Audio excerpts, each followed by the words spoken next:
नूह मनु है। सबसे पहले मूर्ति पूजा मनु के अंदर ही आई, और हमारा इस्लाम भी ये कहता है कि सबसे पहले मूर्तियों की पूजा नूह अलैहिस्सलाम के ज़माने में आई। नूह अलैहिस्सलातु वस्सलाम के जो 5 बड़े बुज़ुर्ग थे नूह की कौम के, वद, सुआ, यगूस, यऊक, नस्र, नूह अलैहिस्सलाम के इंतकाल के बाद नूह की कौम ने इन 5 बड़े बुजुर्गों का बुत बनाया और उन्हीं के ज़रिए दुआएं करने लगे और उन्हीं को पूजने लगे। मूर्ति पूजा की शुरुआत वहाँ से होती है, ये हमारा इस्लाम कहता है और हिंदू धर्म भी यही कहता है कि मूर्ति पूजा मनु के दौर से चल रही है।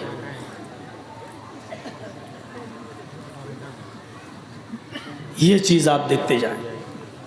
फिर आगे बढ़िए, फिर हमें ये मिलता है, जब आप भविष्य पुराण पढ़ेंगे तो हमें ये मिलता है कि शंकर जी की कोई औलाद नहीं होती थी, तो उन्होंने अपनी पत्नी को एक मंत्र दिया पार्वती जी को, और पार्वती जी जब नहाने लगी तो उनके जिस्म से, उनके शरीर से जो मैल और कुचैल और गंदगी जो निकल रही थी, उस मैल और कुचैल और गंदगी से उन्होंने एक पुत्र बनाया, बेटा, और उसका नाम रख दिया गणेश। गणेश को तलवार लेकर दरवाजे पे खड़ा कर दिया, किसी को अंदर मत आने देना, मैं नहा रही हूं, मैं स्नान कर रही हूं। शंकर जी अपने घर आ रहे हैं, गणेश तलवार लेकर बाहर खड़े हैं। गणेश को ये नहीं मालूम कि ये मेरा बाप है, और शंकर को ये नहीं मालूम कि ये मेरा पुत्र है। शंकर अंदर जाने लगे, गणेश ने कहा कहाँ जा रहे हो? शंकर जी ने कहा वाह, घर मेरा, मुझसे पूछ रहा कहाँ जा रहे हो, मेरी बिल्ली मुझी को म्याऊं? गणेश जी बोले कि मेरी माँ ने कहा है कि किसी को अंदर मत आने देना, मैंने वचन दिया है कि कोई भी अंदर नहीं जा सकता है, मैं अपनी जान दे दूंगा लेकिन वचन बेकार नहीं करूंगा। शंकर जी ने तलवार उठाई और कहा मुझे मेरे घर में जाने से रोक रहा है, पार्वती कौन है तुम्हारी? गणेश ने कहा मेरी माँ। शंकर ने कहा वाह, पार्वती मेरी बेटी है, मेरी बीवी है, और तू कह रहा मेरी माँ है, मेरा तो कोई पुत्र है ही नहीं। तब गणेश जी ने कहा कि आज ही तो उन्होंने बनाया है। शंकर जी बोले भगवान मैं हूँ, बनाना पार्वती जी को कैसे आ गया है?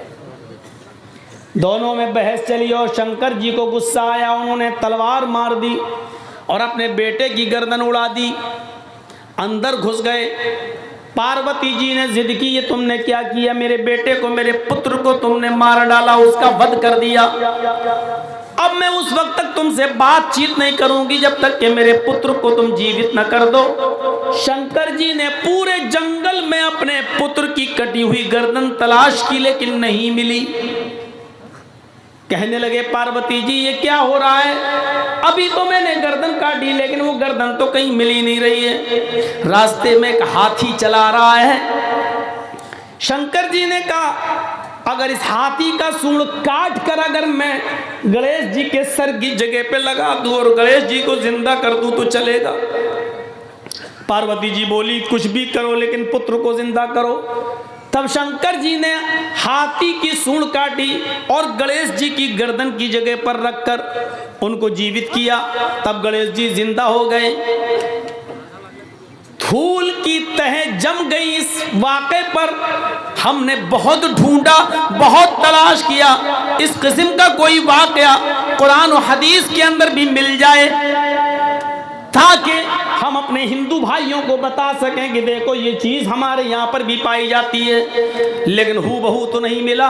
लेकिन उससे मिलता जुलता एक वाक़या मिल जाता है कि इब्राहीम अलैहिस्सलाम की सालों साल कोई औलाद पैदा नहीं हुई। वो दुआ मांगते थे रब्बे हबली मिनस सालिहीन, अल्लाह मुझे सालेह बेटा दे, अल्लाह मुझे नेक बेटा दे। 99 साल की उम्र में 86 साल 86 साल की उम्र में अल्लाह ने उनकी दुआ सुनी और उनको एक बेटा दिया, नाम रखा इस्माइल। जब वो बेटा 13 साल का हो गया तो इब्राहिम अलैहिस्सलाम ने ख्वाब में देखा, सपने में, कि मैं अपने बेटे को ज़िबा कर रहा हूँ और अल्लाह मुझसे मेरे बेटे की कुर्बानी मांग रहा है। तब अपने बेटे से उसका इजहार किया, बेटा तैयार हो गया। हजरत इब्राहिम यूं कहते हैं अपने बेटे से, या बुनैया इन्नी अरा फिल मनामी अन्नी अज़बहुका फंजुर माज़ा तरा। मेरे लगते जिगर, मेरे बेटे, मैंने आज की रात ख्वाब देखा है कि मैं अपने हाथ से अपने बेटे को ज़िबा कर रहा हूँ, अपने बेटे को काट रहा हूँ। यानी अल्लाह मुझसे तुम्हारी कुर्बानी मांग रहा है, तुम्हारा क्या इरादा है? फंजुर माज़ा तरा, तुम्हारी राय क्या है? इस्माइल अलैहिस्सलाम ने फौरन जवाब दिया, या अबति फ़अल मा तुमर सतजिदुनी इंशाअल्लाहु मिनस साबिरीन। अब्बू जान, आपको आपके रब ने जो हुक्म दिया है उस काम को आप कर डालिए, इंशाअल्लाह आप सब्र करने वालों में से होंगे, इंशाअल्लाह आप सब्र करने वालों में से होंगे। तब इब्राहिम ने अपने बेटे इस्माइल को पेशानी के बल जमीन पर लिटा दिया और तेज छुरी बेटे की गर्दन पे चलाने लगे। लेकिन अल्लाह रब्बुल आलमीन का उधर हुक्म हुआ, बस नहीं, आए छुरी, तू अपना काम नहीं करेगी। इब्राहिम अपना काम कर रहे हैं, छुरी को हुक्म हो गया, तू चलेगी नहीं। आवाज आई, बस बंद करो इब्राहिम, कद सद्दक़्ता रुया इन्ना कज़ालिका नजज़िल मुहसिनीन। बस करो, तुमने अपने ख्वाब को सच्चा कर दिखाया और मैं नेक लोगों को इसी तरीके का बदला दिया करता हूँ। फिर अल्लाह ताला ने जन्नत से एक दुम्बा भेजा और वो इस्माइल की जगह पर दुम्बा ज़िबा कर दिया गया। मेरे भाइयों, यहाँ शंकर ने गणेश की गर्दन उड़ाई, यहाँ इब्राहिम ने इस्माइल की गर्दन पर छुरी चलाई। वहाँ गणेश कट गए, यहाँ इस्माइल कटे नहीं। वहाँ गणेश को जिंदा रखने के लिए हाथी काटा गया, यहाँ इस्माइल की जगह पर दुम्बा आया है। कितनी धूल जम गई किताबों पर और जमाने गुजरते गए। इस वाक़े को जब हम इस हकीकत की रोशनी में जब तलाश करते हैं तो पता चलता है कि किसी न किसी शक्ल में यह वाक़या कुरान और हदीस की किताबों में मौजूद है। जिसको ये शंकर कह रहे हैं, हो सकता है हमारे यहाँ वही इब्राहिम अलैहिस्सलाम हो, और जिसको ये गणेश कह रहे हो सकता है हम उन्हीं को इस्माइल अलैहिस्सलाम मानते हो, और जिसको ये पार्वती मानते हैं हो सकता है कि हमारे यहाँ वही हाजरा हो। लेकिन हो सकता है के साथ क्लियर हम भी नहीं कर सकते। इन चीज़ों के सामने देखिए तो पता चलता है कि हकीकत क्या है। ये धूल कौन साफ करेगा? जो किताबों के जरिए चढ़ चुकी है।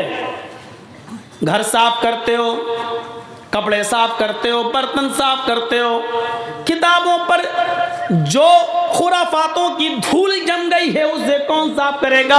अल्लाह ने तुम्हें एक फिल्टर दिया है, साफ करने की चीज दी है, पाउडर दिया है, और वो है कुरान करीम। इस कुरान करीम की कसौटी पर रखकर उस धूल को साफ कीजिए।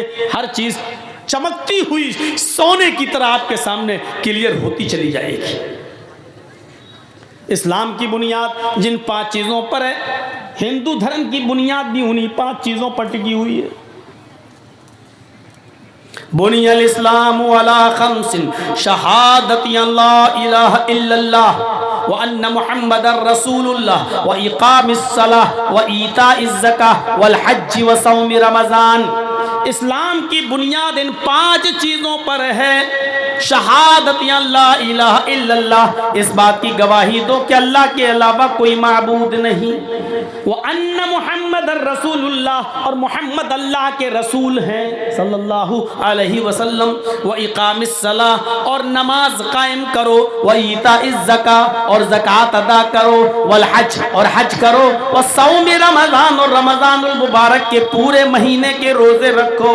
ये इस्लाम की बुनियाद है। इस्लाम की बुनियाद जिन 5 चीज़ों पर है, महाभारत उसी को यूं कहती है सनातन धर्मम पंचम वस्तु अस्ति, प्रथमा वस्तु एकम ब्रह्मादित्य नास्ति नास्ति किंचन, द्वितीय वस्तु षष्ठांग कर्तव्या, तृतीय वस्तु दानम दीक्षिता, चतुर्थ वस्तु वरधारी, पंचम वस्तु तीर्थ यात्रा कर्तव्या।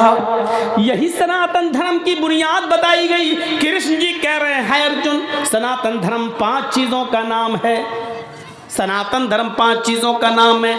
प्रथमा वस्तु, पहली चीज, एकम ब्रह्मादित्य नास्ति नास्ति किंचन, एक ही ब्रह्मा है, दूसरा नहीं, नेह बिल्कुल नहीं, नाना कतई नहीं, किंचन जरा सा भी नहीं।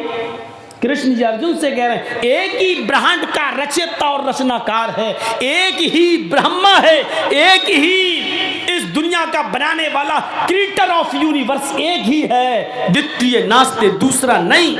इस विश्व का निर्माण करता एक ही है, इस विश्व का बनाने वाला एक ही है, इस महान जगत का स्वामी एक ही है, द्वितीय नास्ते दूसरा नहीं, ने बिल्कुल नहीं, ना ना कतई नहीं, हरगिज नहीं, किंचन जरा सा भी नहीं। ये कृष्ण जी अर्जुन से कह रहे हैं। मोहम्मद रसूलुल्लाह क्या कह रहे हैं?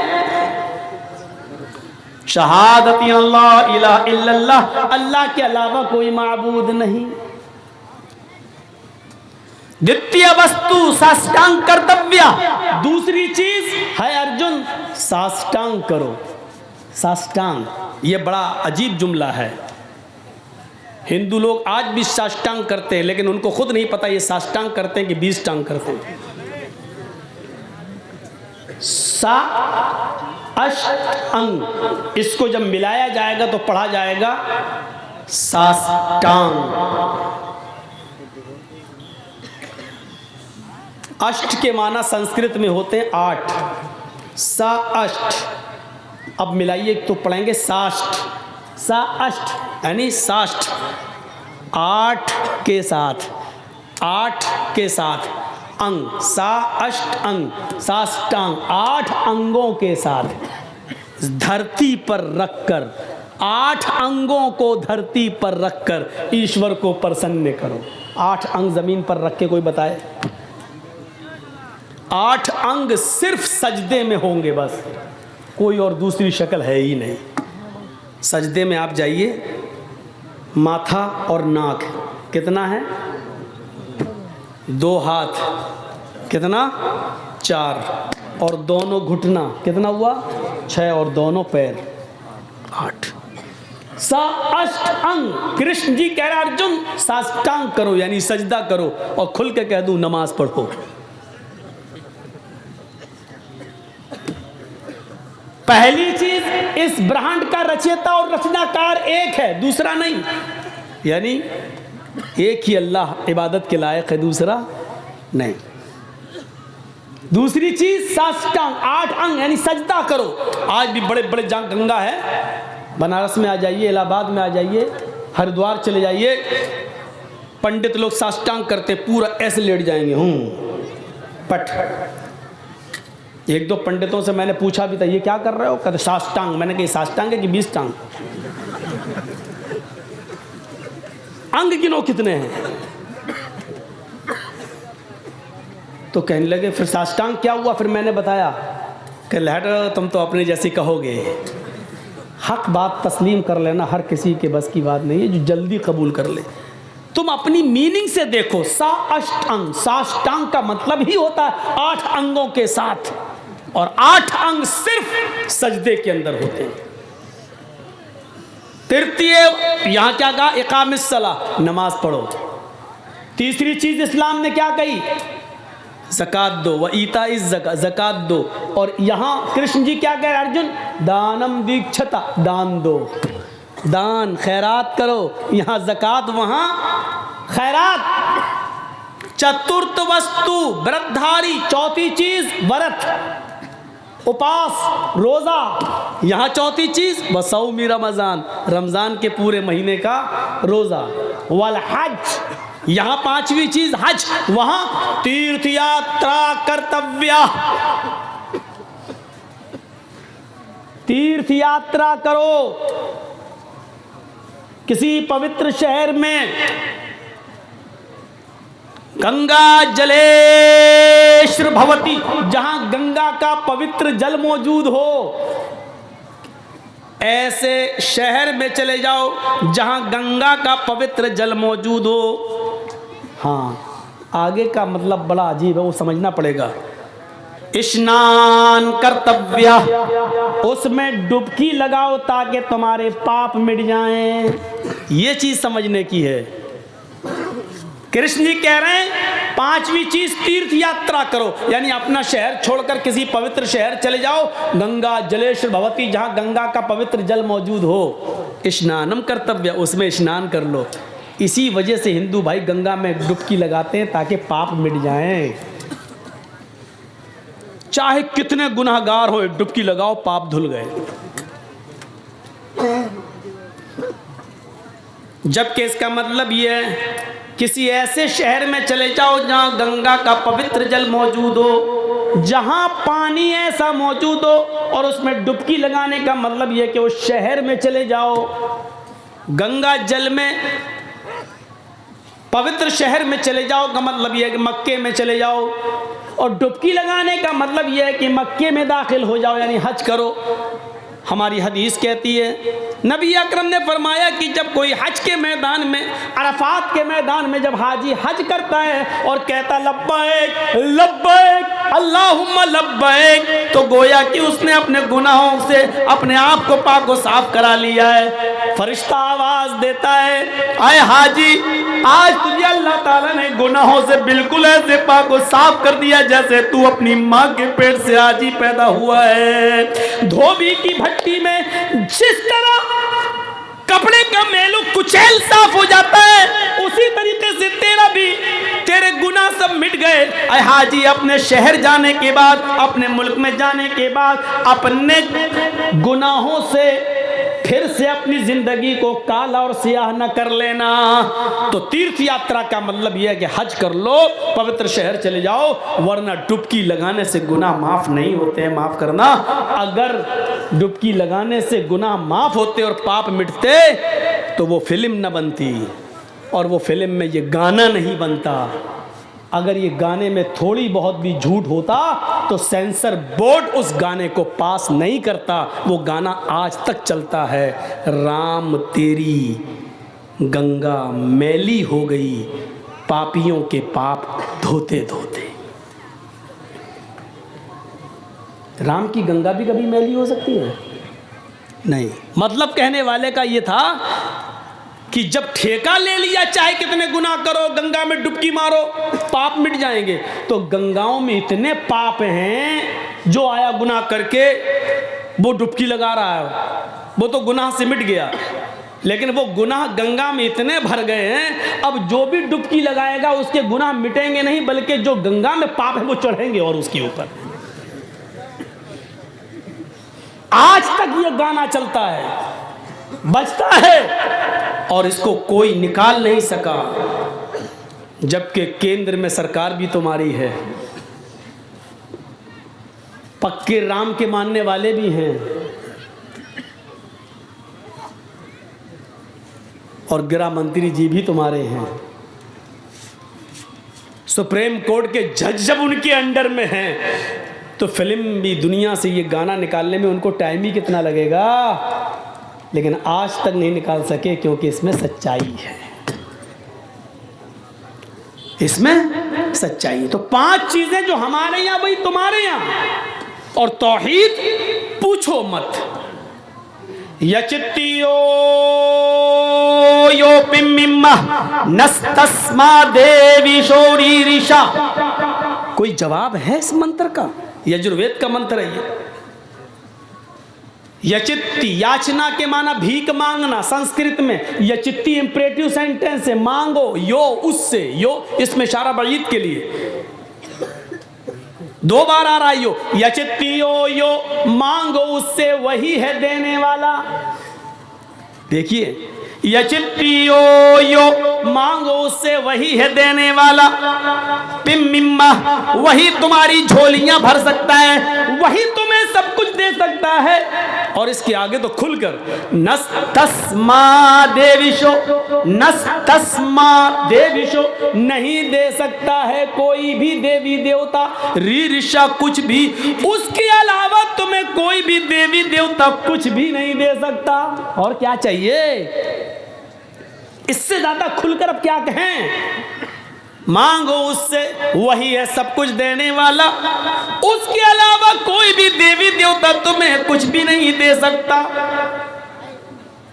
इन्नल्लज़ीना तदऊना मिन दूनिल्लाहि लन यख़्लुक़ू ज़ुबाबन वलव इज्तमऊ लहू व इन यस्लुबहुमुज़्ज़ुबाबु शयअन ला यस्तनक़िज़ूहु मिनहु।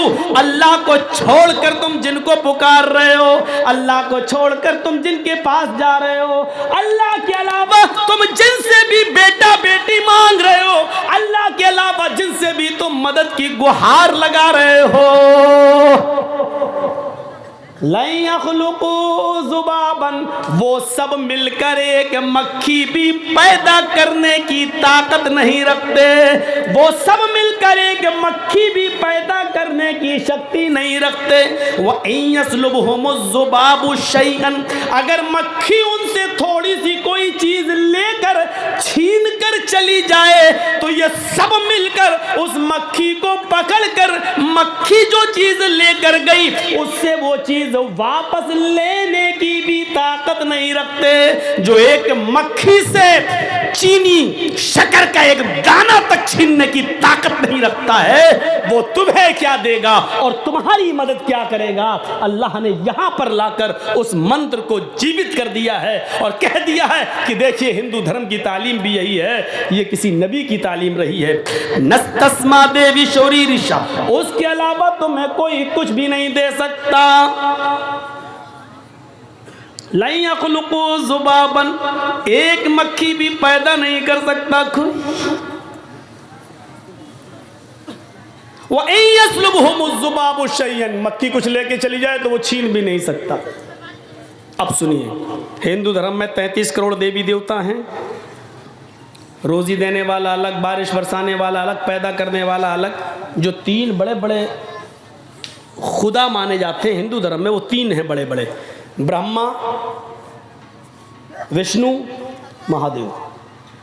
ब्रह्मा दुनिया का बनाने वाला, ये है क्रिएटर।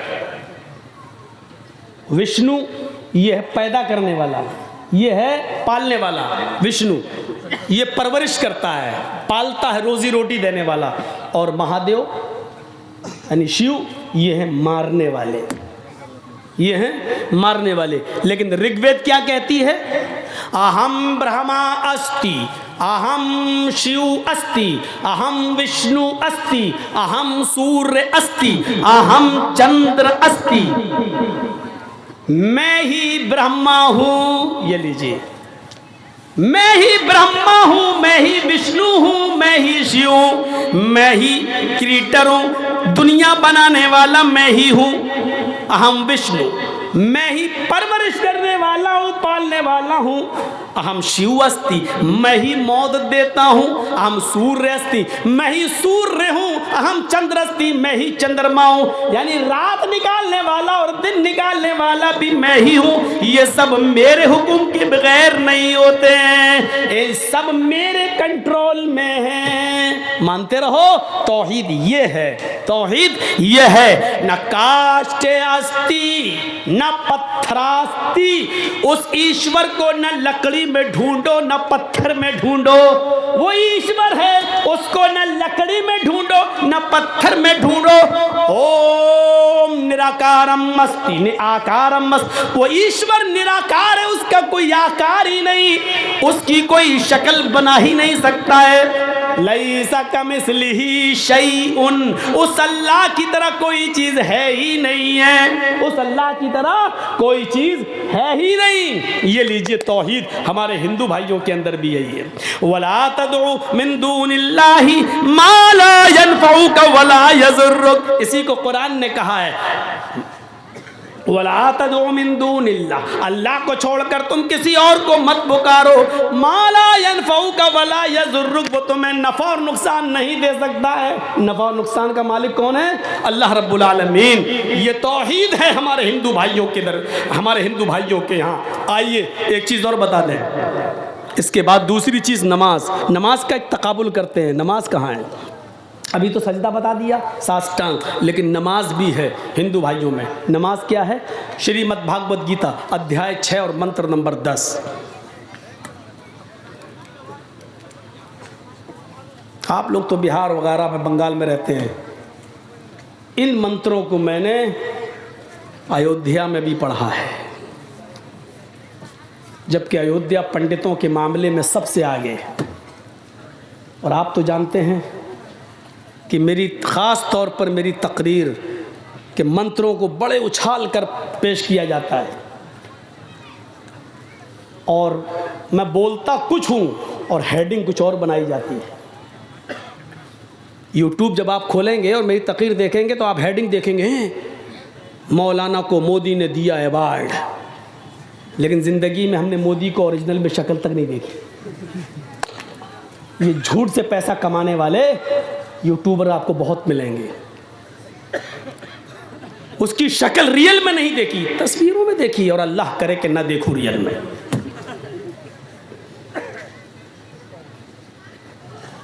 टीवी पे तो सभी देख लेते हैं, हमने भी देख ली, फोटो में देख लिया। कल देखा वो फेसबुक पे किसी ने डाला, फोटो डाला हुआ था, कुत्ता उसको नोच रहा था, और फिर नीचे डाल के उस पर पेशाब भी कर दिया था। ये कल की बात है, कल ही मेरे फेसबुक पे किसी ने डाला। तो वो होता चलता है, अब तस्वीर है, कुछ भी कर सकता है आदमी तस्वीर के साथ। कायनात में अगर तस्वीर कुशी से और तस्वीर से अगर कोई बचा है तो वो हस्ती है हमारे नबी जनाब मोहम्मद रसूलुल्लाह की। अगर आज नबी अकरम की तस्वीर होती तो ये दुश्मनान इस्लाम कितनी तौहीन करते। अगर आज अल्लाह के रसूल का फ़ोटो होता तो कितनी तौहीन करते, कैसे निकालते, कैसे कुत्तों के सामने डालते, कैसे खींचते। अल्लाह तेरा शुक्र है कि तूने हमारे नबी जनाब मोहम्मद रसूलुल्लाह सल्लल्लाहु अलैहि वसल्लम को दुश्मनान इस्लाम की इन भयानक चालों से तूने महफूज फरमाया। तो मेरे भाइयों, श्रीमद् भागवत गीता के अध्याय 6 और मंत्र नंबर 10 देखिए। योगी युज्जीत सततमात्मानम रहस्य स्थिता एकाकी अच्युताति मंजराशीर परिग्रह। इसमें पहला ही शब्द योगी आया है, लेकिन आप लोग यूपी वाला योगी मत समझना। ये श्रीमद् भागवत गीता वाला योगी है, और यूपी वाला योगी नहीं है, ढोंगी है। दोनों में फर्क है। योगी उज्जीत सततमात्मानम रहस्य स्थिता। ईश्वर की जब पूजा करो तो योगी बन जाओ। योगी